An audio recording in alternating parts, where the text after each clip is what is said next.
നിങ്ങൾക്കറിയാമോ, മാരക്കാനയിൽ വെച്ച് നടന്ന 2014 ഫിഫ വേൾഡ് കപ്പിൻ്റെ ഫൈനലിൽ അർജന്റീന തോൽക്കുന്നു. കരഞ്ഞുകൊണ്ട് ലയണൽ മെസ്സി എന്ന് കളം വിടുന്നു. പിന്നീട് മാരക്കാനയിൽ വെച്ച് നടന്ന കോപ്പ അമേരിക്ക ഫൈനലിൽ ബ്രസീലിനെ പരാജയപ്പെടുത്തിക്കൊണ്ട് അർജന്റീന കിരീടം ചൂടുന്നു. അന്ന് കരഞ്ഞ അതേ ഗ്രൗണ്ടിൽ പുഞ്ചിരി തൂക്കിക്കൊണ്ട് ലയണൽ മെസ്സി തിരിച്ചു പോരുന്നു. നിങ്ങൾക്കറിയാമോ, ഇപ്പോൾ നടക്കാൻ പോകുന്ന Argentina versus Spain 2026 FIFA world കപ്പിൻ്റെ ഫൈനലിൽ സ്റ്റേഡിയത്തിനും അങ്ങനെ ഒരു പ്രത്യേകതയുണ്ട്. 2016 നടന്ന കോപ്പ അമേരിക്ക ഫൈനലിൽ അർജന്റീന തോൽക്കുന്നു.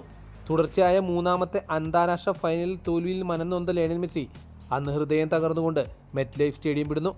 ആ രാത്രി ദേശീയ ടീമിൽ നിന്ന് താൻ വിരമിക്കുന്നു എന്ന് ലയണൽ മെസ്സി പ്രഖ്യാപിക്കുന്നു. കൃത്യം ഇപ്പോഴത്തെ 10 വർഷങ്ങൾക്ക് ശേഷം 2026 ഫിഫയുടെ വേൾഡ് കപ്പ് ഫൈനലായ അർജന്റീന വാസസ് സ്പെയിൻ മത്സരം നടക്കാൻ പോകുന്നതും ഇതേ മെറ്റ് ലൈഫ് സ്റ്റേഡിയത്തിൽ തന്നെയാണ്.